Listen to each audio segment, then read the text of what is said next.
Buenos dias, Gunners Collective TV. Back at it, you already know. Like a torta with some bad habits. Bye up, bye up. Let's get straight to the intro.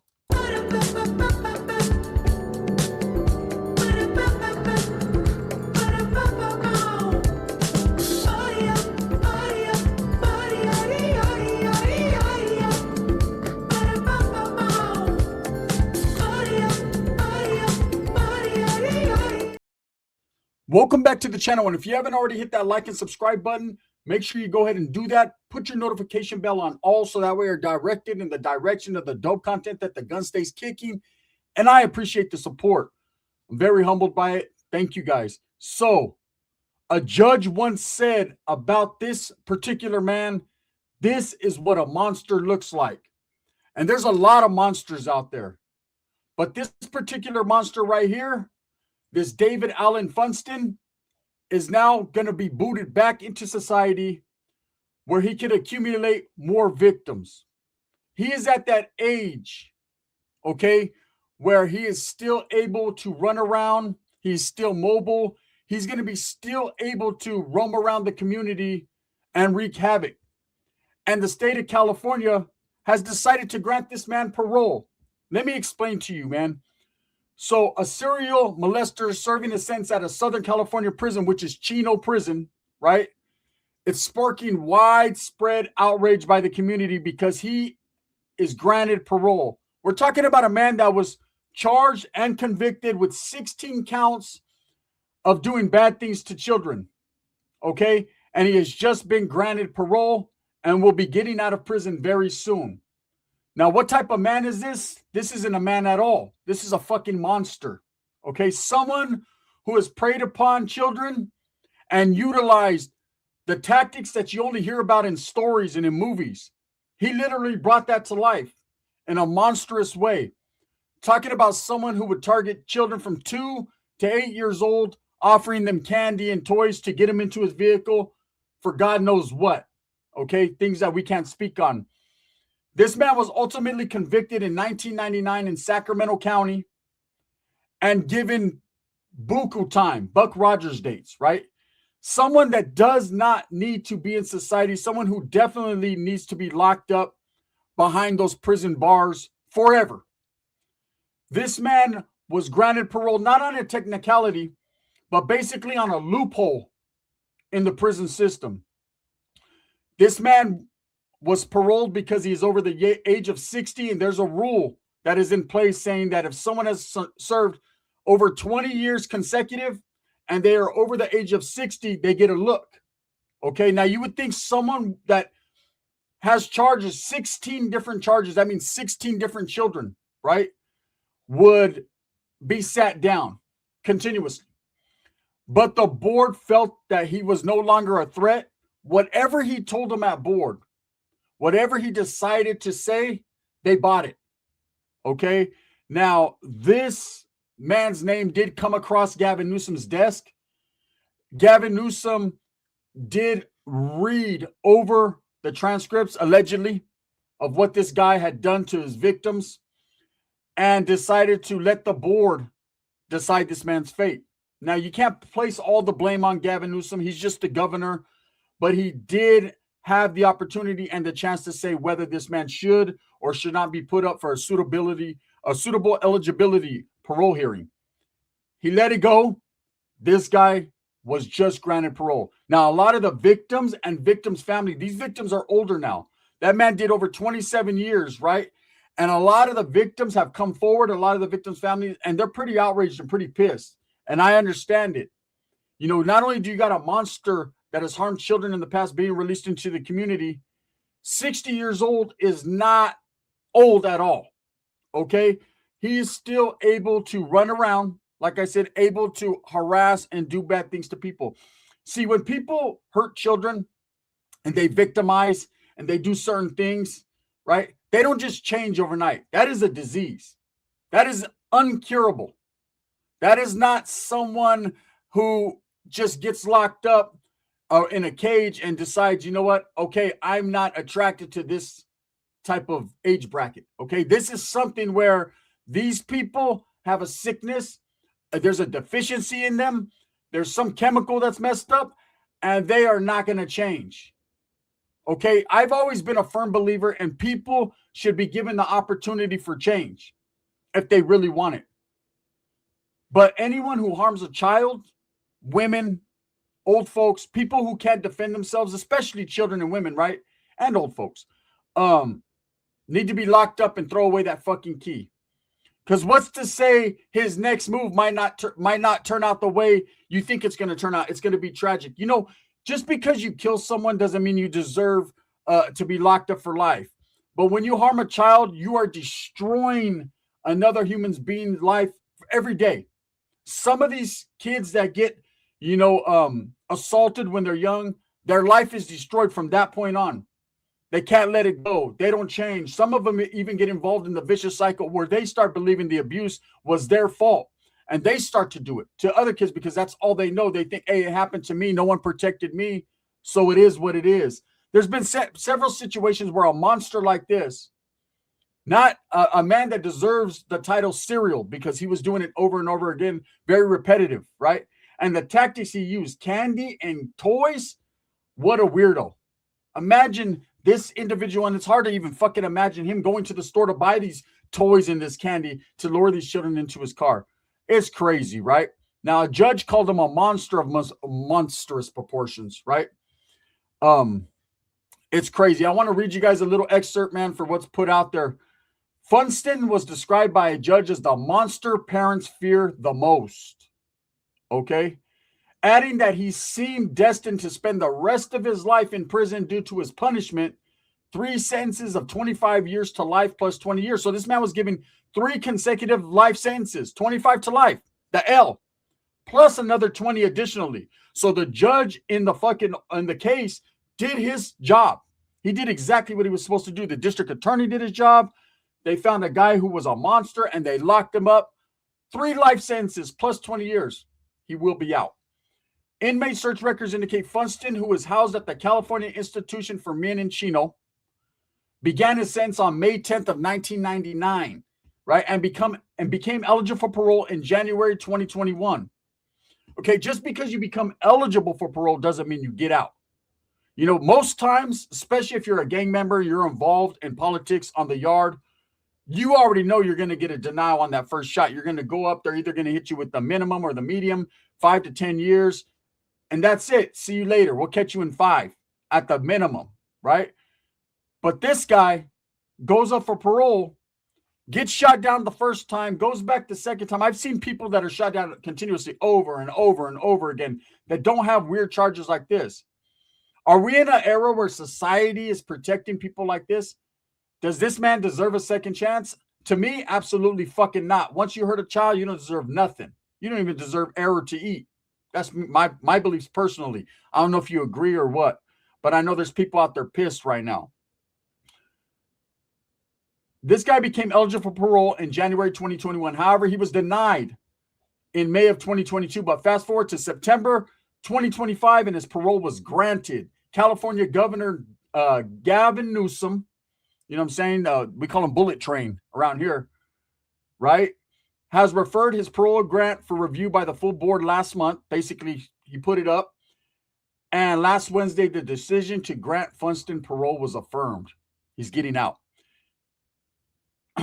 Funston was eligible for parole suitability hearing under the elderly parole program. Okay?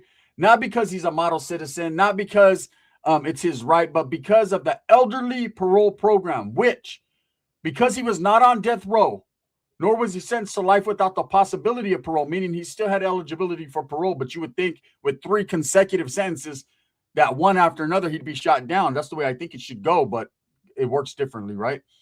Depending on the inmate's sentence, their first elderly parole program hearing is scheduled after they have been incarcerated for at least 20 continuous years minimum and reached the age of 50. Inmates are also eligible for the elderly parole program if they were incarcerated for 25 continuous years and reached the age of 60.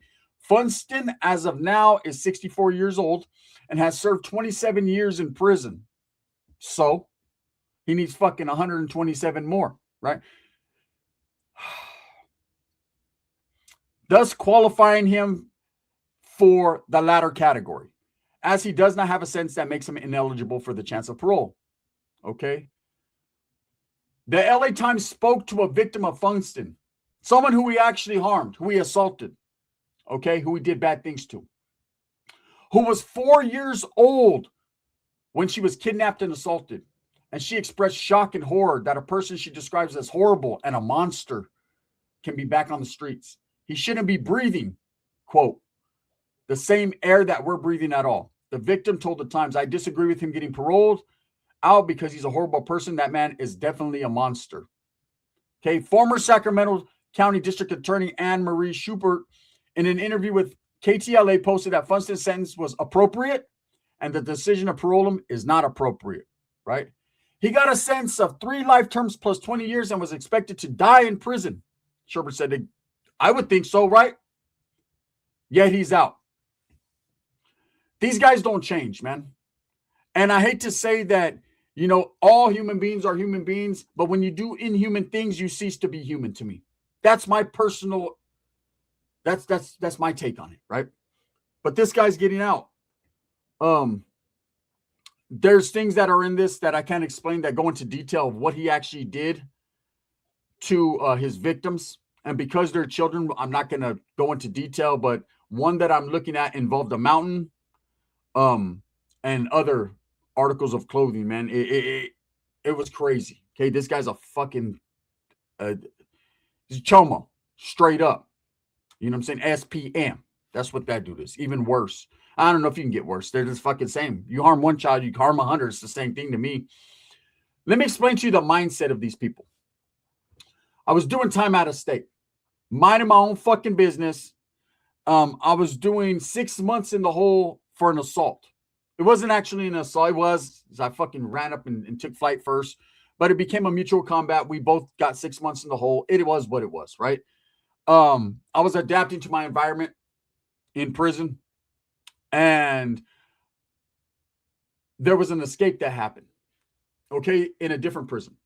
And when this escape happened, you know, word travels, and everyone was like, wow, you know, for someone to escape from a maximum prison setting is crazy. And so this guy gets out, and of course, nobody knows who he is, but all the inmates, all the convicts, everyone is cheering him on without knowing his background, without checking his paperwork, without knowing if this guy was actually a righteous dude and needed to be cheered on, or was what it was.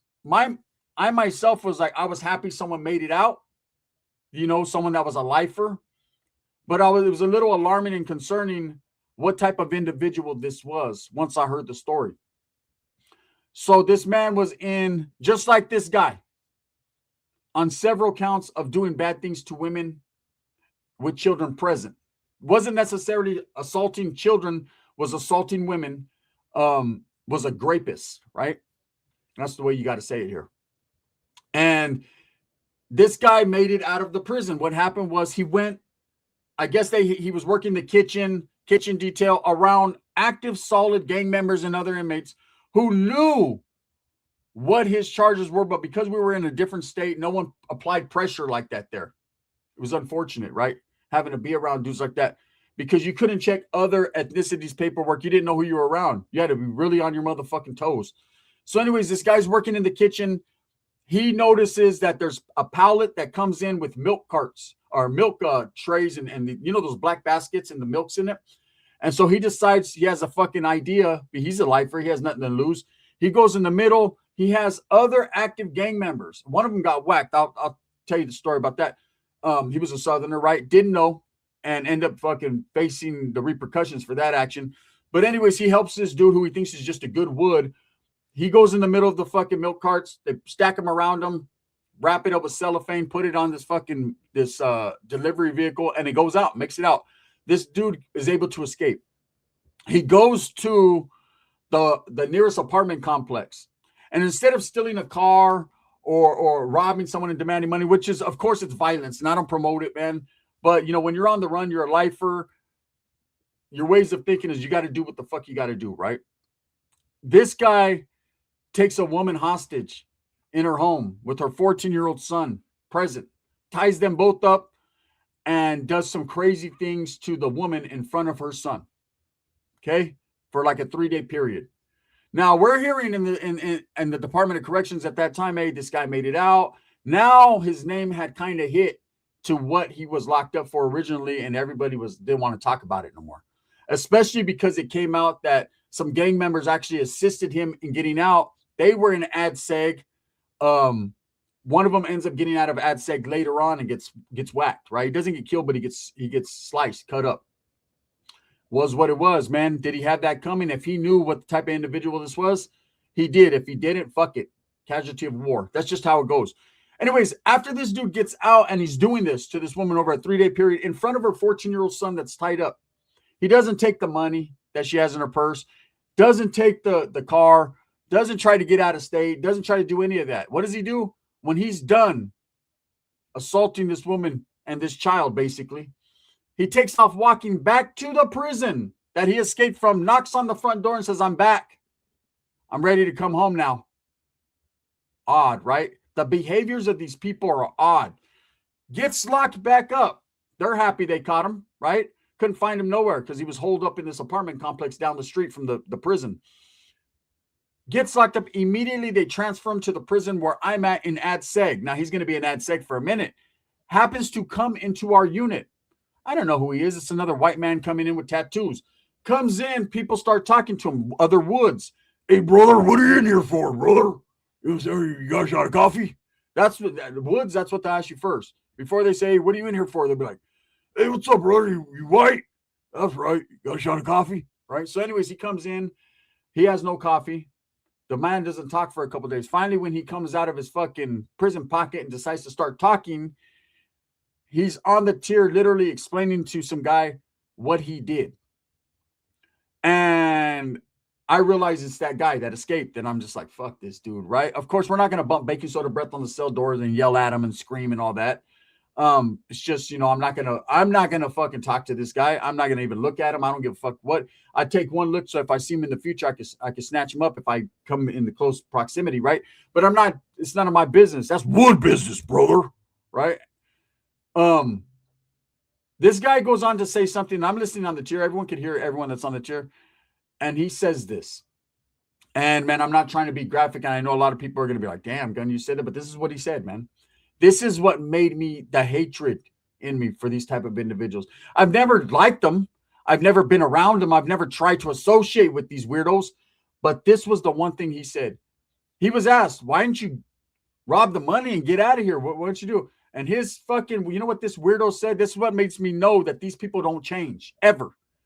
He said, well, she didn't have a lot of money, but she sure had a lot of pussy. Weirdo, right? I hate to say that about a victim, but that's exactly what that dude said. Right then and there, I knew these type of individuals don't stop. So this guy who's being paroled is not going to stop.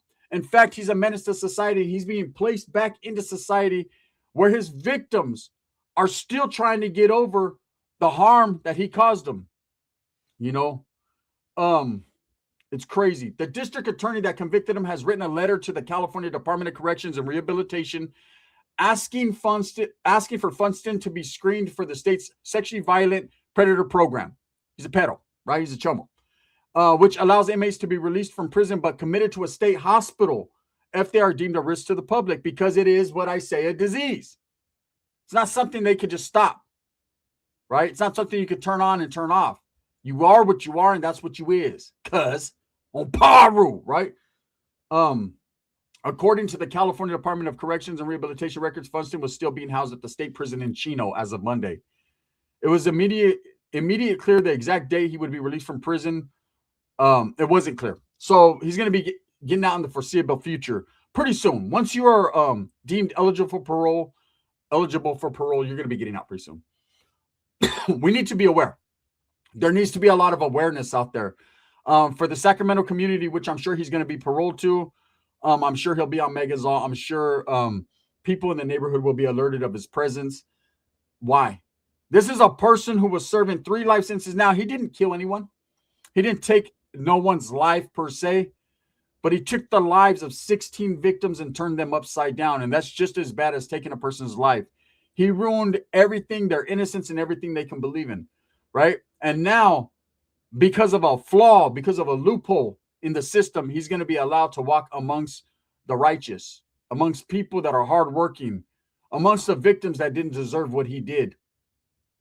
It just makes no sense, man. Whereas you got guys that are young, 18, 19 years old, that are just riding in the car with their friends, and one of their friends commits an act of violence, and they do life too with them because they're in a participation in the commission of a crime. It's nuts, the shit that goes on. These are the people that should be given a second chance at life because they weren't mature enough to understand the ramifications for what they were doing. Now, I'm not going to sit here and defend gang members that do crime and do all that. Hey, they deserve to do time as well. But anyone who hurts a child never deserves to get out. That's what it boggles my mind when you have all these guys, free SPM, free SPM. I can't wait till he gets out, homie. He's going to take over the world with music. That fool ain't taking over shit. That fool ain't taking over shit. He's an old-ass man, a fucking pedo convicted, and the only thing he needs to take over is household because right now someone's taking over his lady every day that his punk ass is sitting in jail for liking 9-year-olds. It's weird. Anyways, with that being said, man, I just wanted to put this out there. The world is outraged right now. People are tripping because this guy's granted parole, and I'm one of them people. I do not support that, man. It's too late, though. He's being granted parole, and it is what it is. Thumbs up or thumbs down. Heavy's going to be the head that wears the crown. I'm going to continue to strive, struggle, and strive for what I truly believe in, and that's the betterment of all people. Nothing is flawless, especially in the state of California and the Department of Corrections. There's loopholes. They let the bad people out and keep the good people in. Ain't that a trip? This video is sponsored by Barrio Liquors out there in Turlock, California. If you're ever in the area of Turlock in the Central Valley and you need something cold to wet that palate, pull up to Barrio Liquors, man, and the homeboy Lally, he got you covered like a state blanket. It's cheap, better warm. Support local businesses. Also by Sticks and Stones Yard Service out there in Arizona. If you need your weed whacked, the homeboy got a weed whacker. Pull up on him, man, and he's got you. Thank you, guys. I appreciate all the support.